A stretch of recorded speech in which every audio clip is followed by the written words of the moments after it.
Welcome to Board Game Binge, the place where we bring you bite-sized, bingeable board game content from across the industry. I'm your host, James Staley, and in this episode, we're chatting with Tim Devine, who is a tabletop game designer, writer, developer, and publisher. As one half of Dice Up Games, he's primarily focused on creating role-playing and family-friendly storytelling games to help introduce younger players to the hobby. Tim, welcome to the Binge. How you doing? Oh, thanks for having me. I'm doing great. Oh, it's great to have you here. I always, we were just saying just before we went on air, is anytime I can get into a genre of games that I personally haven't had a lot of experience in, it gets me excited because I get to learn, right? And that's what I love about this podcast. We get to learn about other styles and other genres. Now, you've been doing game design for quite some time, right? So like Dice Up Games is relatively new, I believe, right? But your actual design side has been going for a while. How long have you been doing this for? Well, I mean, I've been playing role-playing games since I was a little kid, and hacking them up and stuff since I was a little kid to make my own games. But Dice Up Games is something that my partner, my wife and I, Kristen, came up with about 4 or 5 years ago, kind of a concept for, because we had game ideas that we wanted to publish. So we started learning and getting, all excited about that idea. And we, due to a lot of different reasons, we decided to kind of slow down and then maybe get back into it. And then, the world changed a lot. Yeah, just a little. Just a little. So yeah, we've just primarily been releasing little games here and there on Drive-Thru RPG and things like that. We have one larger title that we did with a publisher. But yeah, so it's about 5 years Dice Up Games, but this is our very first big step. So when you're younger and you're cutting these games out, what kind of games were you kind of homebrewing?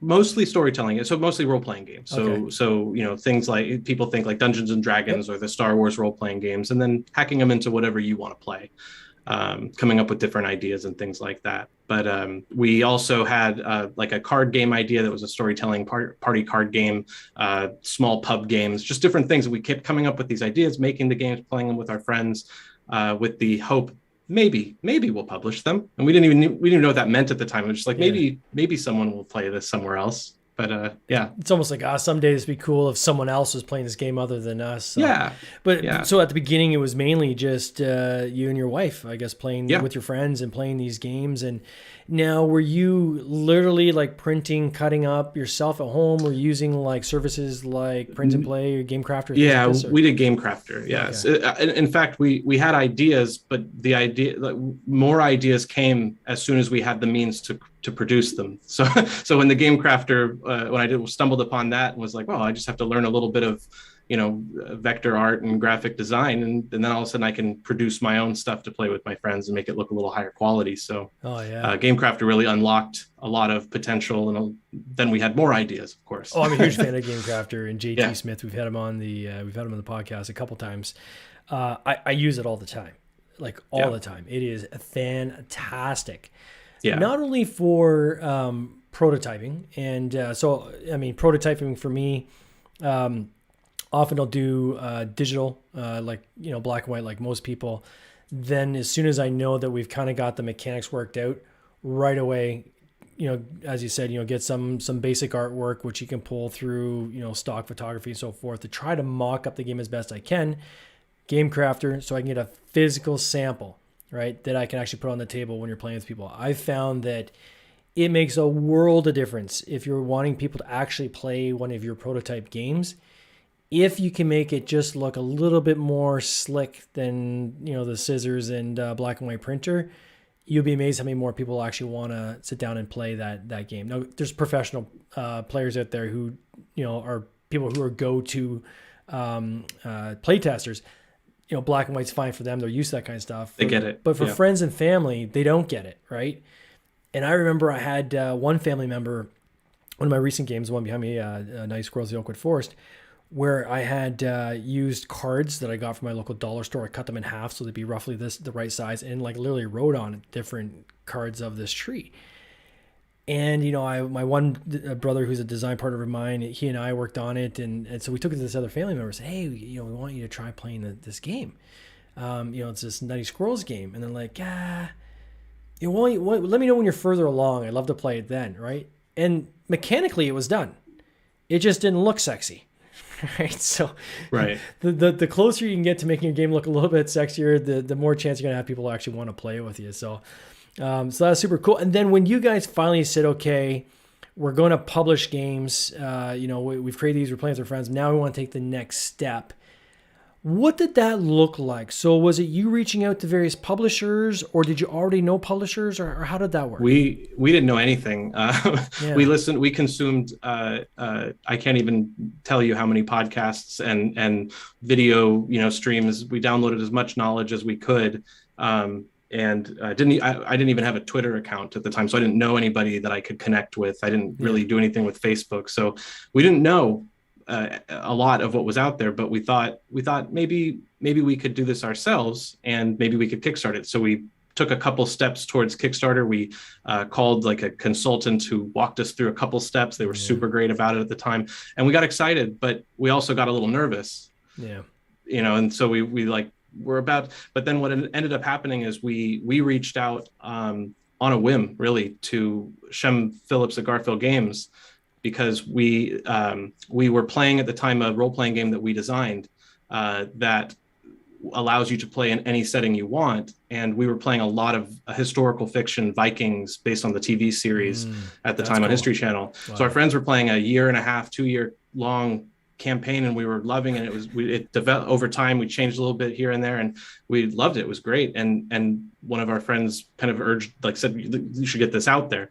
So rather than putting a game out there that we didn't have an audience, we didn't have an IP, we didn't have a setting, and we didn't want to just say this is generic Vikings, because there's games out there that kind of do similar things. On a whim, we reached out to Shem and through email said, hey, this is right when his third game was already released, and there's a trilogy in place. We loved the art from the Miko, and so we just it was a like kind of a Hail Mary, like who knows? And he responded, and he was excited, and he was on the way to some award ceremony or like award thing in Europe. So he's like, I'm going to jump on a plane, send me the document. And I sent him the document, and he read it and was like, let's do this. So our first game that was published, we put everything else on the shelf. We were like, okay, push this stuff off to the side. We will make a game, and we will work with someone who knows what they're doing, has a proven track record, and has an amazing IP that visually is separate from other games out there. There's no role-playing game in the Viking space that would look like that. So we did that. We kickstarted it with we co-published. So Dice Up Games' first appearance on a physical product with Garfield Games, and then Renegade Games did some distribution in the United States, so they were involved. We were thrilled. It's not a huge game or anything. It's not not the most popular game in the world, but it's definitely like something we're very proud of and we're excited to be a part of. The Kickstarter did really well. Shem has that part dialed in, so we learned a lot through that process. Got to kind of lift the veil, learn, walk away from that with a really better understanding of the whole thing. If anybody wants to learn more about Shem, we literally just interviewed him in our last podcast, which is crazy how coincidental this is, because these are completely unrelated, your interview and his interview, but back to back just like that is pretty wild. But I hear what you're saying. I think that sometimes people think that they need to hit a home run right on their first game, and you don't. I'm always a big fan of go a little bit smaller, and not smaller is maybe not the right word, more contained. Try to contain the risk as much as you can and get the learning, right? Because there's value in dollars, but man, there's a lot of value in learning, right? And that's a currency. And if you can get more learning and more experience, that is going to pay off in spades on your next title and the title after that. So when you talk a lot about storytelling, it makes me want, do you have like a creative writing background, or what's your background in that regard? Like, is there anything in that, or do you just happen upon storytelling?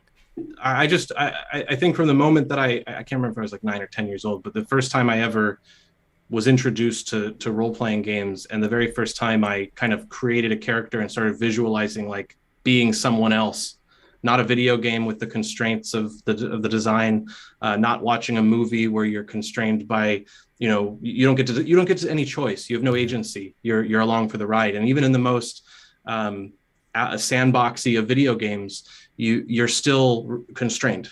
Yeah. And in a role-playing game was the very first time there was no constraints. There was nothing that I couldn't do. There was nothing I couldn't visualize and bring into it.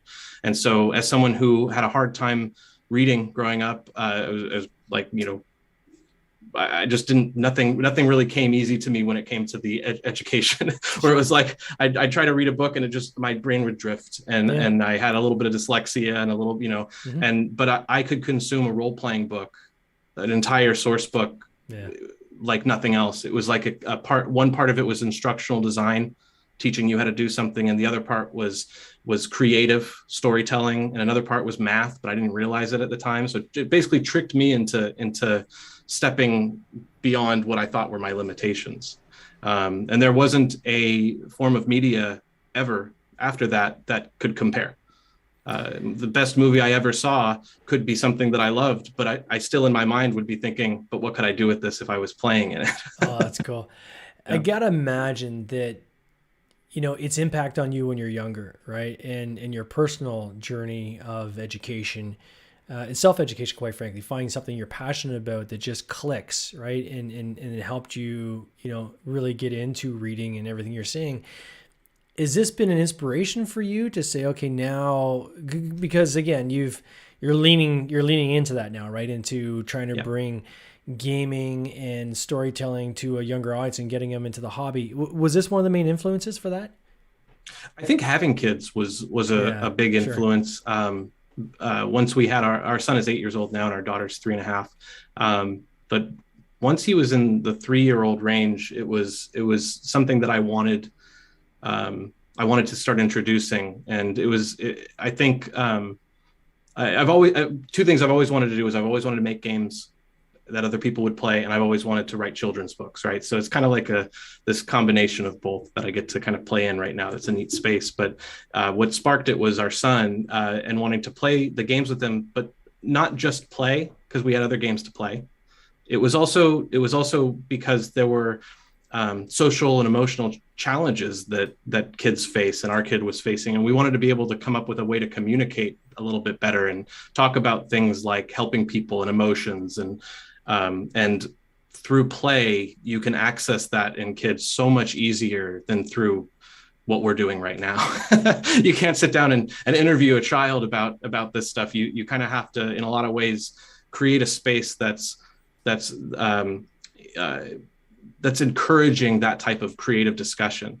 But then you as an adult can sprinkle in the important things. And then is there like an interpretation? So as a kid is thinking they're playing a game and storytelling, not necessarily realizing that, they're injecting their perspectives right into what they're saying, and listening to that, you can then take from that and hopefully open up the dialogue with your child. That's so cool. Oh my gosh. Yeah, we learned a ton because you don't know what they're thinking unless you really give it the time. And when you start to realize there's this big creative like world behind their, they're learning their words, they're learning how to control them, like the things. And so you give them a tool that allows them to really play in that space. And then you get to do it with them.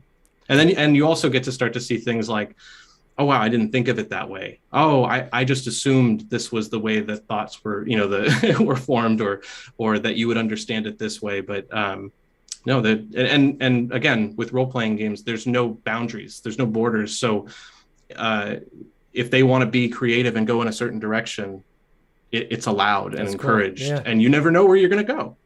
Oh, that's awesome. Yeah. So you guys created this game now. This is the first self-published game. Adorablins, and let me just start off. I mean, congrats on you guys crushing your target, right? So you're at, I'm going to put it in Canadian dollars, it's always bigger, but you're almost at $24,000 on a $5,800 goal, 802 backers on a small format game, which is even more impressive, right? So not only, 5 figures on your first self-published title is quite impressive, but doing that on a low retail item. is especially difficult. So good for you guys on that. Can you walk us through? So Adorablins, number one, the name is amazing. How did you guys come up with that name? I think it was really quick, actually. It was I think our group kind of threw it together in a chat, and we were all kind of going back and forth, and the only question was should there be an A in the middle? Should it be Adorablins or Adorblins? And so we just sent it out to our close friends in the gaming space and said, say this out loud and tell us what you think is better. But Adorablins is what we all settled on. But there were it was like really quick. That was the name. It was like went from working title to title. Oh yeah. It's when you hit on a name that just is perfect, the natural indication sometimes is for people to move on and say, no, that was too quick. We got to find something else. Sometimes, man, you can hit it right on the nose really quick. Now, this is a mint tin game. I'm showing the screen here. People can see who are watching on either live or on the replay. It fits in your pocket. Can you just explain quickly what a small format or what a mint tin game is for people that might not know? Yeah. So mint tin games, we've seen like several Kickstarters and things that have gone out. You go to game stores, they're usually sitting by the register or in the counter. They're small, they're compact, usually minimal components, minimal rules, replayability, things like that. Not a lot of storytelling games, or at all. I don't know that there are any. We looked around a lot. Yeah. But when we were creating, so we've had the core system of this game since our son was just turned 4. So for several years now, 4 years now, we've had the mechanics of this system. And we originally, when I was putting it into Game Crafter to get a prototype to play it with our family, we called it the family game. That was the working title of this before we got involved with Amber, the artist. But I think it was right before they introduced mint tins on the Game Crafter as an option. Yep. And then when they introduced it, my very first thought was, we need to bring family game back, and we need to put it in a mint tin. But when Kristen, my partner, and I and Amber first got together about a year ago, talking about Adorablins, about reskinning our game with her art and this idea, this concept. One of the things that came up early, since it was just the 3 of us, we didn't have a partner at the time. We had no experience on the manufacturing side. We thought, let's make this like a small boutique type thing. How do we do that ourselves? Wouldn't it be cool if this went into mint tin? We don't have the ability to do that. We don't want to make something we can't actually deliver. Yeah. Fall on our face. And so we kind of shelved that idea. But it wasn't until we partnered with Letterman Games and came back up into the conversation where Dan at Letterman Games and us, we were all talking, and he said, really cool. I mean, the cool thing about this is that it fits in your pocket. And that we all got back into the mint tin concept, and he's like, it's doable. That's no problem at all. Let's make it a mint tin. So we all got really excited about that. So now this is the prototype from the Game Crafter, and just a mint tin, but everything that's in it. Now I noticed also you have on your Kickstarter page, people can buy the digital version or they can buy the full version. Right. For people even buying like the digital version, even if you don't use something like Game Crafter to print it yourself and you want to print it at home, you can get these tins on Amazon crazy cheap, right? So, if somebody wants to, do the print and play, put it in a mint tin, do that, get the print and play version, and then just order your tins off Amazon, a couple bucks, and you put in your own tin and you still have your portable version, which is really crazy. Can you walk us through, so how does this story-based RPG work? Now, I know this is based on, like, I read somewhere like an apocalypse system or something like that was called, or yeah. What's that? So Powered by the Apocalypse. Apocalypse World is a game that came out, over a decade ago. I think it changed the scene of indie role playing, where it was a minimalist rule system that really put narration up front and asked the question of the players, like how do you want to overcome something, and not tell you exactly what your options are. You can sort of just say what you're going to do, and then roll dice after that to see how it goes. Minimalist rules, but and using only 2 6-sided dice. So as much as I love all the different polyhedrals and different shapes and stuff. This only uses 2 6-sided dice, but it's been used since then because the creators were so just generous to the world and put the rule system out there for anyone to use. It's been used in some really big games, and the most recent one was the Avatar: The Last Airbender, or Avatar Legends, I think. It was the biggest Kickstarter for a role-playing game that I've ever seen, and it was enormous. And now a lot of people are going to be very familiar with that rule set.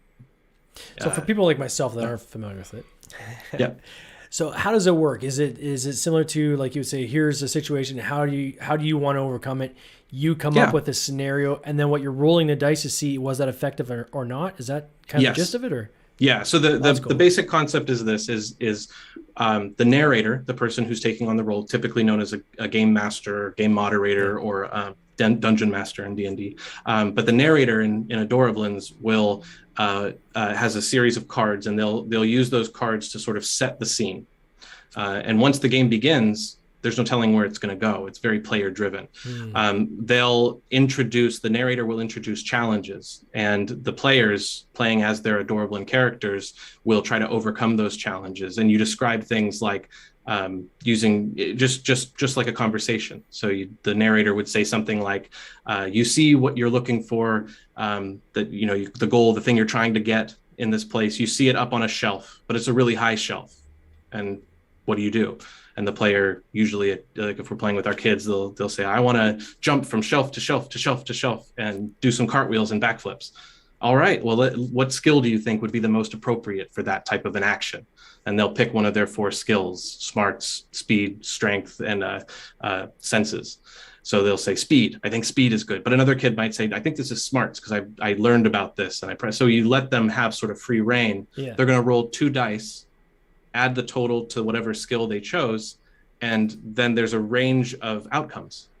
And once the outcome is determined, you narrate it, and you say to the player, how did that go? What happened? Why did it go wrong? Or that went really well, describe it. Or so the way that PBTA, Powered by the Apocalypse system, works is if you roll a 10 or higher, so if the total you get is 10 or higher, it's a success. It works. What you wanted happens. Now describe what it looks like. On a 7 to 9 in our system, it's we call it that you're struggling. So you're not quite there, but you're not failing. And then we say, how do you want to turn this into a success? And you have some resources. You could use a snack to use one of your abilities or items to say, and then you narrate it how that works. Or you have a companion card, and if you have a companion with you, you could say, I want to use my companion card, and then you flip it over. You describe how the companion helped you. You get to make it up. And then your companion card has this little sleeping symbol on the back of it. So once the companion helps you, they need to rest for a little bit. So it's a resource. Yeah. It's a resource that you can use to turn struggles into successes. But if you get a 6 or less, it doesn't work. You get stuck. And if you get stuck, you get to describe what went wrong. And the narrator gets to make a move, which kind of changes the story to be a little bit more interesting. So it could be introducing a challenge or something funny. But the player also gets to find another snack. And a snack token is the resource to be able to get. So it's like a fail forward mechanic where next time it'll be a little easier because you have a resource to use. That is the gist of the game right there. I mean, that's how it's played. And if you're telling a story together and you're all taking turns, within 10 minutes, you're in everyone's mind, it's almost like a TV episode or a TV series or something. We played a game just recently where the person that was hosting the actual play compared it to a Saturday morning cartoon. And that's very much what it's like. I wish this was around when my kids were younger. This is awesome. And I think from a couple of different angles. One is getting kids talking is one of the toughest things to do, right?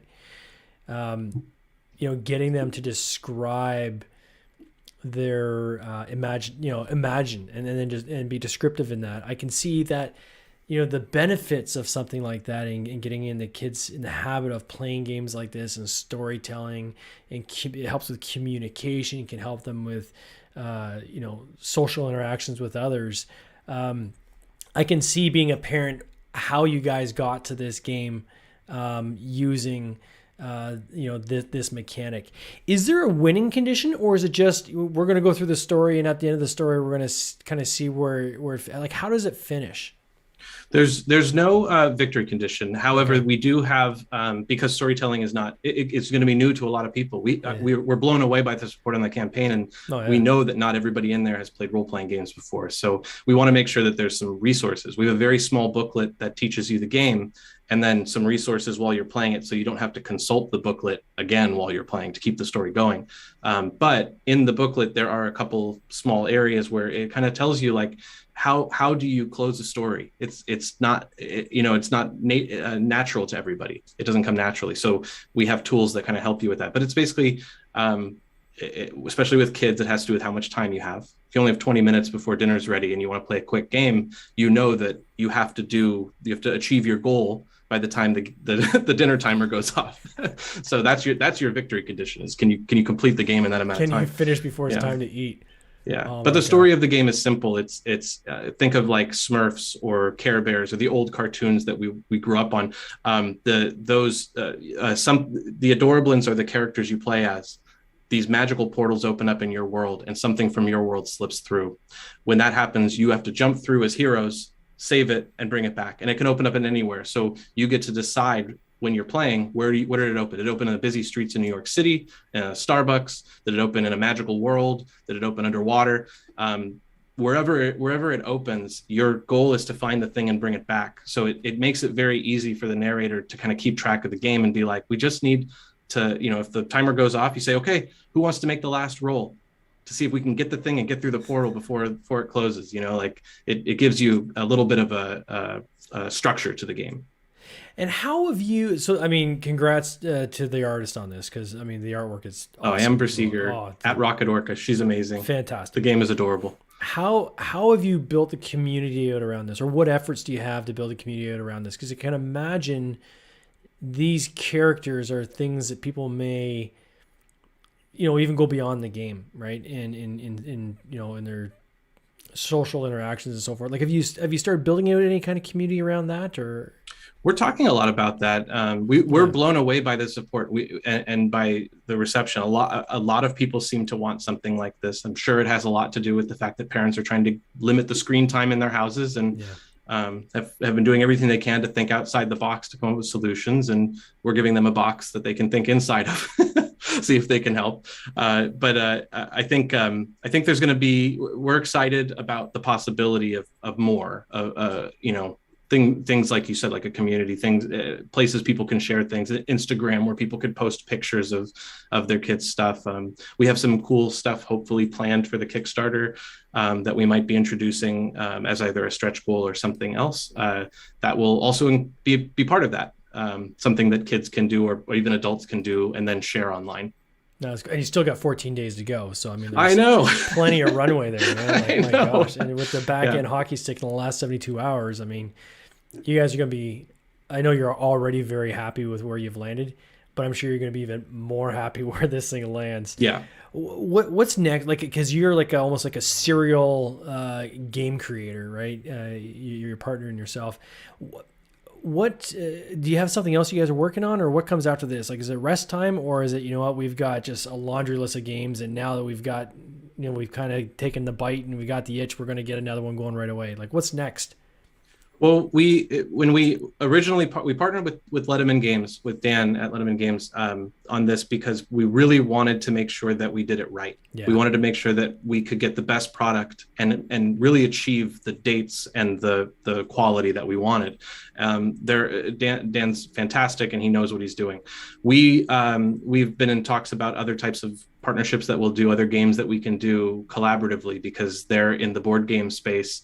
I worked on Questlings. I was co-designer with Banana Chan on Questlings, cool. Which is another storytelling game that Letterman Games published. There could be more of those, more opportunity there as well as more Adorablins. But my partner and I, we're both, like you said, we're creative people. We like doing things. We write for other people's games. We write for ourselves. Kristen's working on the new game Last Light that's coming. I can't remember exactly when it's coming to Kickstarter, but she's writing all of the factions, the alien species backstory and stuff and there's a ton of them. It's a really cool game. So yeah, we have a lot going on independently, and then now we have this potential to do more with Let 'Em In Games and bring more games to families. Well, Tim, I want to wish you all the best on this campaign. I'm excited for you guys. This looks like a lot of fun. I've actually really appreciated just your time just learning about this role-playing style, and I can definitely see how this can fit in the lives of people who like just to have fun and socialize, but especially with a younger audience and just bridging those communications. Man, good for you guys. I think this is awesome. I want to wish you all the best of this campaign, and you take care in 2022. Thanks a lot for having me. Cheers. This has been an episode of the Board Game Binge podcast, hosted by James Staley, produced by James Staley and Mike Bruner, with original music by Nick Smith. If you would like to watch these interviews live, simply subscribe to our YouTube channel, Board Game Binge, and you'll get access to live interviews, giveaways, and interesting board game content from across the industry. I can't wait for you to join us. See you next time.